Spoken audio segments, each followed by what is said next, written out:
Hi there, welcome into the CHGO Sky podcast. We have so much to talk about today. ARIEL Atkins trade. Angel Reese is doing Angel Reese things, and a legend has officially retired. We're going to break it all down next.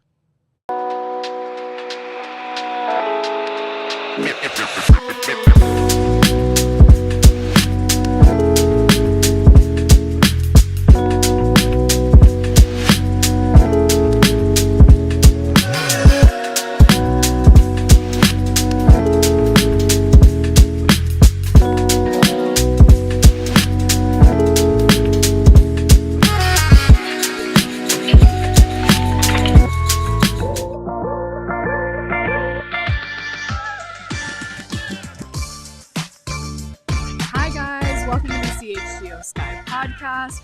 I'm Katie Duffy. We've got a great episode coming for y'all. We've got Sarah on the ones and twos, and you know I have to bring in my co-host, as always, Stephen Garner. Stephen, how's it going? It's going great. We got a nice little bit of news to talk about in Skytown, and uh, Angel Reese just continues to impress in addition to the news. So, uh, got some things to get to, but how you feeling today? We got some things to get to. I'm good. It's kind of nice here in Chicago today. I'll take this. Let's dive right into it. First of all, breaking news yesterday, Diana Taurasi officially announces her retirement. We all kind of knew it was coming, but now it is official. Stephen, what's your favorite Diana Taurasi moment from her career? Geez, that's tough for somebody that's so legendary.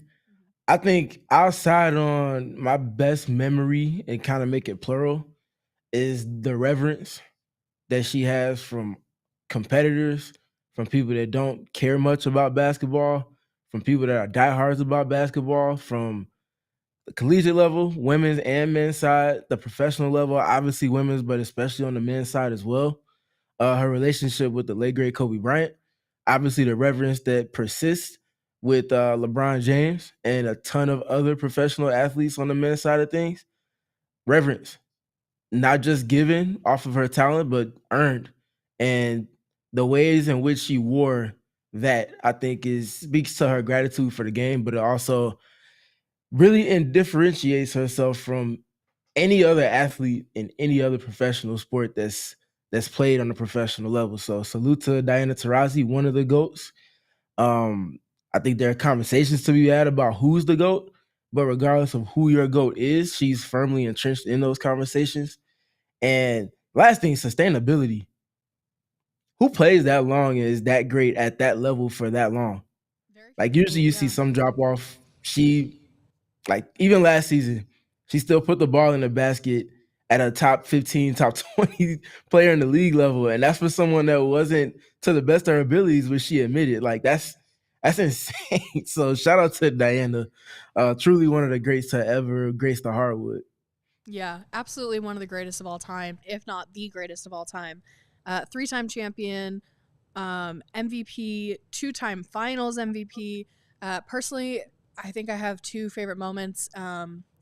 First of which is when we first heard the story of her breaking the door in the locker room at Wintrust Arena after the Sky won the championship, and second, in the bubble, when she was talking to the ref and saying, "I'll see you in the lobby." Just absolutely encapsulates who Diana Taurasi was as a person. One of the toughest players ever in the WNBA. But let's switch I'll add over. one more real quick that just Yeah. really encapsulates the level of competitor, how different in an endearing way that she is and she was. Mm-hmm. The kiss that she gave Simone Augustus in the Yeah. playoffs. Like who she Diana, and again, this is endearingly saying this is a sicko. She's a Because sicko, how yeah. how is that what you process to respond to smoke in a highly contentious playoff series with someone getting in your face, another all-time great that you clearly have respect for, and your response is to smile and then do that? I don't know if there's another scenario that speaks to how built differently Diana was and is than that. And then naturally this morning with Whoopi Goldberg mispronouncing her last name, and the first thing she says is she calls Whoopi Whippy, and then smirks, and says, "Oh, my bad, I mean whoopee." Like, just wired totally different. Yeah, no, she's an absolute sicko. The thing I love about the Simone Augustus one was she was so upset for getting a technical for it. She's like, why? She didn't understand like why that was technical worthy. So she's so funny. I don't know. The next time we'll have a player like her in the league. Her entertainment value was absolutely stellar. Will never. There will never be another Diana. Yeah. Let's get into the Sky side of things here. Couple days ago, we heard the news that the Sky have officially traded for ARIEL Atkins, giving away the number 3 overall pick. I know we all have different, thoughts on this one, but let's just look at Atkins' career resume first. She's an extremely accomplished player coming from the Mystics, 2019 champ, 2-time All-Star, 5 all-defensive selections between the first and second team, and she was also all-rookie her first year in the league.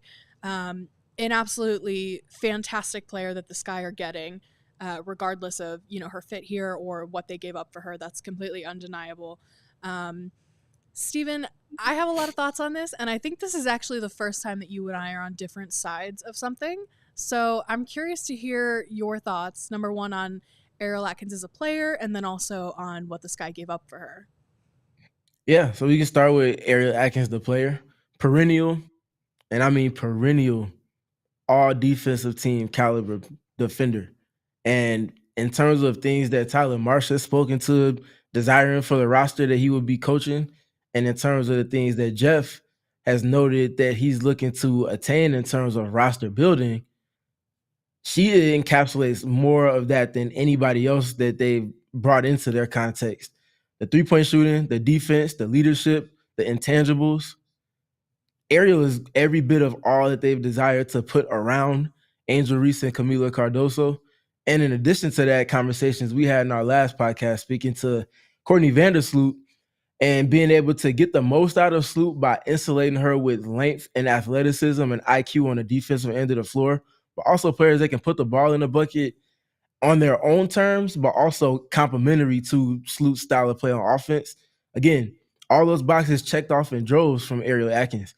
And the way she had to take on usage last season for the Mystics with the injuries and the general roster construction they had last season, she got some great reps being at the helm of an offense in many respects, running a ton of pick and roll, having defenses constructed around coverages to take you out of your spots. She had all those types of reps and then some last season, and she wore it very well. And I think that's going to be a ton of experience that she's bringing in addition to the championship that she's won and the entire championship DNA that the Mystics had at the beginning of her career, and especially in that 2019 season. She's bringing all of those things to the Sky context, and I think those things are as invaluable as anything else. So you can kind of start there. For ARIEL, the player, on the compensation side of things, as far as draft picks, it's tough. It is very, very tough, especially considering that 2027 pick might be one that could be relevant to Juju Watkins. And if she is deciding to come out in the draft in 27, and I'll go ahead and preface by saying that just because they gave up their personal pick doesn't mean that they won't have an opportunity to potentially get back into that mix around that time, should they desire to do so. So there is some recourse that could take place so they could recoup picks or a singular pick in some way. So obviously that remains to be seen, TBD on that. And I understand the concerns and the arguments against the trade and all of those things, but you can only pay so much attention to the future when you have talent the likes of Angel Reese and Camila Cardoso under contract right now. Like, the right now is the most important part of it. And with them not fielding the peakest of peak level free agents for this season and maybe not even next season as they wait for the practice facility to be addressed, you have to make moves that you can on the margins to put yourself in a position to not just appease Angel and Camila, but also to insulate their development as much as you possibly can. And that means that putting players that they can win around, putting players around them that they can win with, and do so in a way that's going to help to continue to evolve that learning curve for them and get them to where they are or where they desire to be in terms of their potential as players in their second season. So that's my little 2 cents at the surface level, at least on that. But I will also say that being a horrible contract in Ariel Atkins and getting her the way in which they did is also relevant because she's not a player that's going to be a one and done for them. Yeah. Um, the one and done thing I think is really interesting, and it's definitely a concern that a lot of fans have. But I think at a certain point, you do just have to trust that Jeff Pagliocca, has thought about that and feels confident in her not just being one and done, especially because, like you said, it is a horrible contract. I have a lot of concerns about the cost here. I understand her fit on this team. She adds some shooting. She's an amazing defender, which, as you mentioned, super important next to Courtney Vandersloot. And none of my concerns are about Ariel, the player, or the person. My concern is about the cost. This is maybe not the best draft in the world, but it is still a strong draft. And giving up the number 3 overall pick is just a huge cost to me that I can't get over, especially when you already had like 7 guards on your roster. She's better than and pretty much any guard that you already had on your roster, absolutely. But there's a lot of guards that are already on your team, and you trade your number 3 overall pick to get another one. I understand the concerns around not very many high caliber players coming out of the draft with the new CBA coming up. Fully understand that, but this just feels like a gamble that wasn't necessary for right now. I think the success of this move is going to be fully dependent on who the Sky are able to sign in free agency next season, because this is a move that you're making to try to attract free agents. And I don't know. I think the move is fully dependent on what Jeff can do in free agency next season with the new CBA, with all of those players coming due for new contracts and new teams. Yeah, I think that's all very relevant. I just kind of err on the side of them making moves in the now, but also looking to have a plan that they're playing towards once these things start coming up, like we're talking about with free agencies to come, with the inevitable contract conversations to be had between both of their first round picks from last season, and assessing all of that with the roster that they're putting around them. Like there's a lot that you want to address in the now, but also things that you have to be preemptive with before you get to those points going forward as well. It's a balancing act and then some. And again, especially considering the constraints they're working under with mostly 1-year deals being signed from free agents naturally with the CBA coming up, but also them not having the attraction pieces that other franchises do in terms of facilities and a front office and ownership group that's showing that they're investing in their players and the women that are, wearing the jerseys that they're in ownership of. So it's a juggling act. And I just it seems like a lot of times people in discourse forget that side of it.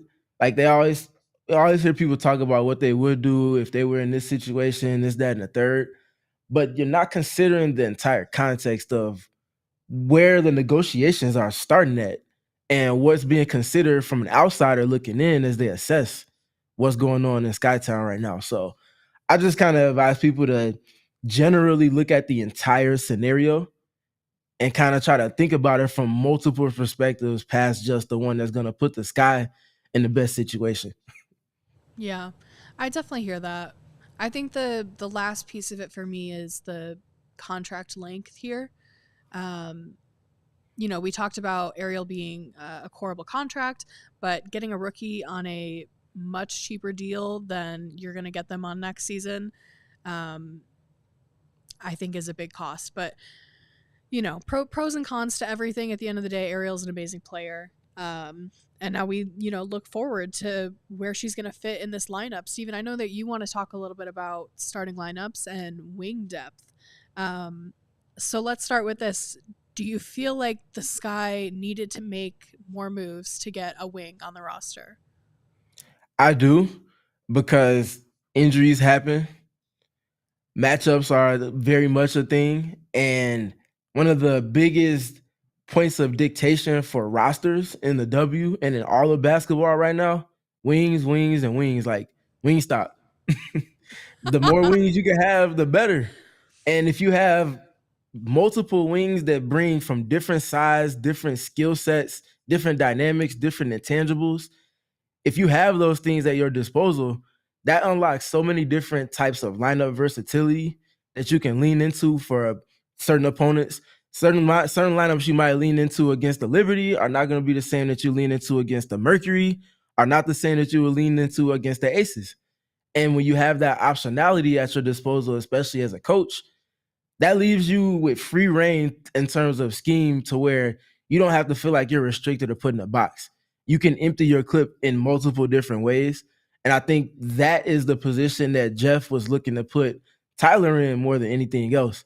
And if I'm looking at it through that lens, which I have been, Jeff checked that box off in spades, because I feel like there's a ton of different lineups that this team can cycle through and ways in which they can go about playing with those lineups on the floor as well, that I feel like is going to give this Sky team a punch or a counter punch even that they didn't necessarily have on the roster last season.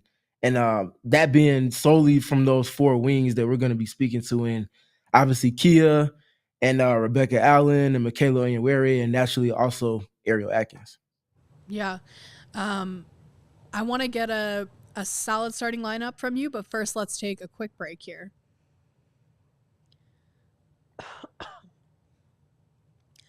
CHGO Sky Today is sponsored by Ray Chevy. Auto show deals are going on now at Ray Chevrolet in Fox Lake. That means the largest vehicles you've been looking for are now priced with huge auto show savings, like $11,000 off MSRP on new Chevy models, or check out their selection of over 125 vehicles priced under $20,000. With one of Chicagoland's largest Chevy inventories, you're sure to find the perfect vehicle for you. And as one of the top-selling Chevy dealers in the Midwest, they're able to keep their prices competitive, so you know you'll get a great deal.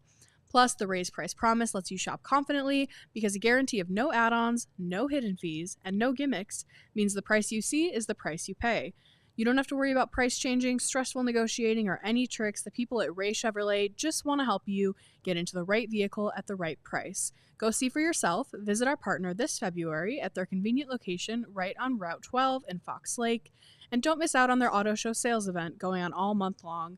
Be the star of the show and take $11,000 off MSRP today by shopping Ray Chevrolet in Fox Lake or at raychevrolet.com. They've been serving the community since 1963. Together, let's drive. Hey, Sarah, what time is it? Game time who? Oh, I love the hoot. There we go. Game Time has a new feature called Game Time Picks that makes getting tickets for events even easier. Game Time Picks filters out all the fluff to show you only incredible deals on great seats, so you don't have to waste time searching through thousands of tickets to find the best value. My favorite feature personally is the seat views. You can get a panoramic view from your seat in the app before you buy. Take the guesswork out of buying tickets with Game Time. Download the Game Time app, create an account, and use code CHGO for $20 off your first purchase. Terms apply. Again, create an account and redeem code CHGO for $20 off. Download Game Time today. Last minute tickets, lowest price guaranteed. Steven, what time is it? Game time. Whoop. There we go. I miss Michael Jordan. You'll love to hear it. Anyways. Sarah misses Michael Jordan. I do. I really do. Sarah just Everybody misses MJ. Sarah recently watched The Last Dance for the first time, and First time ever. yeah, I was late to the party, but I am on the ride, and now I can't stop talking about it. So I miss that era a lot. She had all the same opinions as I did about it, about Scottie Pippen, about MJ, about everyone there. It was awesome. Anyway, let's get back to these lineups here. I'm going to give you my preferred starting lineup, and then, Steven, I'm very curious to hear yours. Similar to what you said, I think the starting lineup should be fluid and situational depending on your opponent. If you're playing an opponent that you need more defense against, it's going to be different than if you're playing an opponent where you really just need shooting. My personal starting lineup: Ariel Atkins, Courtney Vandersloot, Angel Reese, Rebecca Allen, and Camila Cardoso. I would not be mad at Kia Nurse over Rebecca Allen at all. Totally fine with that. Like I said, depending on the opponent. Steven, where do you fall? So I'll correct you a little bit, because what I'm speaking to in terms of the lineup versatility, I mean, just different lineups that are featured over the game, but I feel like the starting lineup in particular should be relatively similar for the most part, until someone else maybe either punches up in terms of their level of play and production. But that being said, though, my starting lineup for the Sky, in their present construct, if they ask someone else, we might have to have discussions, but it's Courtney Vandersloot, Kia Nurse, Ariel Atkins, and then obviously Angel Reese and Camila Cardoso. Um, I do see ways and avenues in which we could potentially see Michaela Onyenwere starting for this team. They were at their best, in my opinion, when she was on the court starting at the 3 for them last season for what she brought offensively, but even more so, obviously, what she brought defensively. Um, and I can see ways in which Rebecca Allen naturally could slot into the starting, either one of the two starting spots on the wing for the Sky as well. So that's what I'm speaking to in the optionality, the versatility that they have. There's no bad choice in terms of those 4 players and who might be starting and who might be coming off the bench, because I feel like it might not always be who starts that ends games for this team. And I feel like Tyler Marshall have the post for the team. And naturally, if you're looking at what matters more is who's closing for this team than who's starting. But speaking to the starting lineups, I think I would start the season with Kia Nurse and Ariel Atkins at the 2 and the 3, solely because of the 3-point shooting and having the floor spaced as much as possible around Angel and Camila in the paint. Mm-hmm. I definitely hear that. I'm glad that you brought up closing lineups being different than starting lineups. I think that's something that I really want to see with the Sky, again, depending on the situation. For me personally, Michaela Onyenwere is not only the first player off the bench, but she's also closing the game if I'm, picking the lineups. I think she has to be out there, not just because of her defense, but just because of the toughness that she brings. You cannot have a player like that sitting on your bench closing a close game. And I'm curious to see, who from the starting lineup doesn't close the games, but I think Michaela has to be out there. There's no doubt in my mind that she will be. Yeah, I can see ways in which she closes games for this team against certain opponents, or if they want to go to certain defensive schemes. And I can see just generally, whether it's closing or just a lineup that they rely on often, small ball lineups with Angel Reese at the 5 and Michaela at the 4. And then you having 2 other wings, any 2 of those 4 wings any 2 of the 4 wings that we've been speaking to with Courtney Vandersloot on the court. I feel like the switching that they could get into, I feel like the activity they could play with defensively that would naturally play into the offense being up tempo like they've desired. And like Jeff and Tyler have spoken to wanting to play an up tempo style of play. I don't think there's another lineup construct with this roster right now that plays better to that identity that they want to play to than a small ball lineup that can be used in zone where you can somewhat hide Courtney Vandersloot a little bit. You can put any one of those 4 wings, 5 wings that we've spoken to at the top of it and just kind of manipulate the matchups and spots on the floor around there with that. There's just so much versatility and options at the disposal of Tyler Marshall for a new head coach to have all of these weapons, especially for someone that's eager to put pressure on opponents. I think he'll have the opportunity to do that in many different ways. Yeah, I think that's something that Tyler should be very appreciative of going into the season, is just the amount of versatility that he has in his lineup. One thing we know for sure is that every lineup revolves around Angel Reese, at least in my mind. I actually think the world revolves around her, but that's not quite a fact yet. Angel Reese has been doing Angel Reese things to the max this week, and I think that we can have a deeper discussion about it at a later date, but I think we have to talk a little bit about just the insanity that she has been putting up in Unrivaled this week. Let's run through her last 4 games: 12 points, 16 points, 22 points, and 23 points. On Friday, she had 22 points and 21 rebounds. Who does that? That's insane. I'm speechless. She's absolutely exploded. Steven, what have you seen from her that you've liked? She's Angel, and I'll preface again with this being in the most endearing way in which I'm saying this. Angel is stubborn. She hears all of the conversations being had. She sees all of the stuff on Twitter, whether she decides to react to it or not. and she just uses it as fuel to her game. She's never been a person that's needed external forces to add to how bad she wants to be great. But naturally, when you're already this great and people might not care about the ways in which you go about it sometimes, she just shrugs it off, adds it to fuel to the fire for her, and converts it into production and getting better.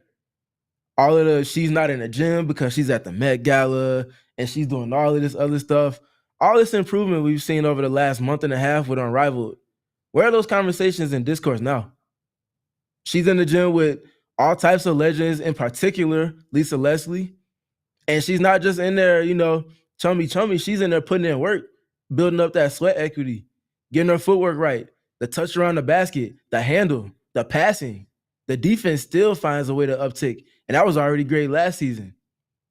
Like, what more can you say about what she's taking advantage of from this unrivaled opportunity, from the networking side of things, in terms of getting better and learning from legends, building relationships with players in the league now, and just continuing to sharpen her swords? 2025 is going to be a crazy season for Angel, and I'm looking forward to it. Yeah, there is absolutely no sophomore slump for Angel Reese in my mind. That is I don't even think that's a bold prediction. That's just my prediction. There's no sophomore slump coming for her. No, there is no sophomore slump coming for her. She has improved so much through Unrivaled. I think this is the best thing that could have ever happened to her. And one of the things that we have talked about, and I think other people are starting to realize, is that Angel Reese is an extremely good passer. Like, that has been an underrated part of her game, but we have seen her make those outlet passes, especially over the last week, and she's really showing that. And I think a lot of people are surprised by it, but it is something that you've mentioned in the past. One of the other things that I don't even want to spend time on, I just think, is worth mentioning, is there's a lot of discourse around Angel every day, but especially over how she talks trash to her opponents. And I think I'm so happy that she doesn't care about that. I am so impressed that she hears that and she doesn't give a crap, and then she goes out and, continues to talk trash. I think she has a little bit of that kind of, we were talking about Diana Taurasi earlier being a sicko. Yes. I think Angel's got a little bit of that in her too. She is definitely helping to restore some of that, and again, in an endearing way, that nasty competitiveness, to where if you're an op, you're an op. You're not wearing the same jersey as me. We might be cool off the court, but for these 40 minutes or however long our game is, we're not cool. Don't be trying to shake my hand. Don't be trying to shake up with my teammates. It's smoke out here. I'm trying to put you out. And we can do all of that stuff later or whatever. But for this moment in time while we on this court, that's what the W needs more of. And I don't think anyone wears that crown as well as she does. I've enjoyed all of the BTA conversations and interactions between her and Kalia Copper. Angel's special, man. I really hope people can put aside whatever differences or issues they might have and just appreciate the talent, the magnet that Angel is for this game of women's basketball or all of basketball, because I think she's someone that's unique from anyone else. I see all the Dennis Rodman comparisons, but that does her such a disjustice, and that's no disrespect to Dennis, but Angel is just entirely too skilled to be put in a box of just someone that plays with energy and rebounds the ball. And that's a microcosm of just her general greatness. And she's on her way, and she's restoring a lot of that feeling that what would be left from players like Candace and Diana and Maya Moore, that competitiveness, she's restoring a lot of that feeling in her own way. Yeah, absolutely. I love the way Faz put it in the comments here. Angel is a dog, and not a little one, but a big dog. Like, absolutely exactly. A big dog. She's got that dog in her. She's got that dog. The dog in her is huge. Mm-hmm. It's not a Chihuahua. She's got like a full on pit bull inside of her. And Brazil popular. Yeah. Brazil popular in the comments here saying development of Angel and Camilla this offseason in Unrivaled. And women's basketball basically means next W season will be their third season. That's an interesting way to think about it, but I think especially for Angel, that's absolutely right. Camilla obviously playing overseas, a little bit different than what Angel is doing here with Unrivaled, competing against the people she will be competing against in the W season, but I think that's an interesting point. And I will say too, since they brought up Brazil Popular brought up Camila. We have not forgotten about her. Been documenting her great successes over in China. We'll be having a conversation or two about her in the not too distant future. So stay tuned for that. But yes, we did not forget about the one and only Camila Cardoso, because she's been growing quite rapidly overseas as well. So we'll be touching base on her real soon. Yeah, I'm excited to have a conversation about her. You're right, we have not forgotten about her. I'm very excited to see what she does, especially since we didn't see as much of her last season as we all wanted to. But yeah, hopefully next episode we can really dive into what she's doing overseas and what we hope to see from her next season. Steven, I'm gonna put you on the spot here because free agency is not over. What's one move that you want to see the Sky make before the draft?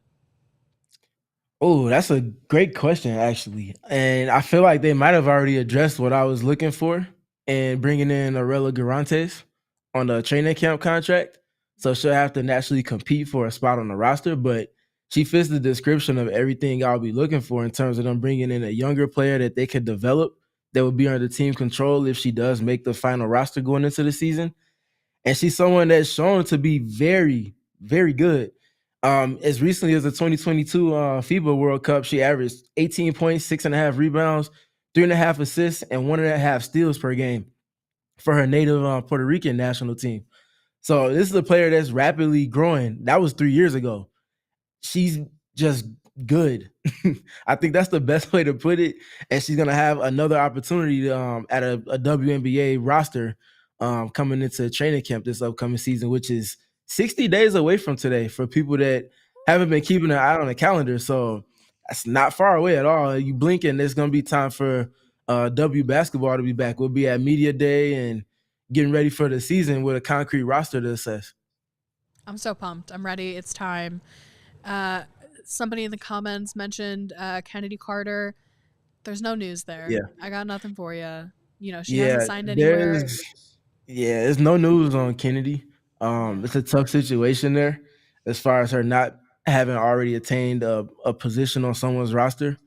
I'm not going to speak disrespectfully on anybody's name or anything like that, but I think it goes without saying that Kennedy is an elite level talent. And if an opportunity does come up for her, she's going to take it and run with it, not unlike she did with the Sky last season. Yeah, absolutely. Well, we will get out of here. We have a CHGO Blackhawks show coming up. We got a Bulls game later today. We got pre and post for that.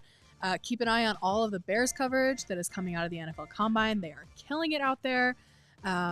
And lots more going on CHGO today. Hit the like button if you have not already. Steven, anything else before we let these fine folks go? Nah, that's really all I got. Just continue to enjoy Angel Reese being a Chicago Sky player and being that polarizing, iconic type of figure that she is in women's basketball space. Absolutely agree. 60 days, guys, for training camp. 60 days. Shout out to Sarah for producing, and we will talk to you guys next time. We all silly like the mayor.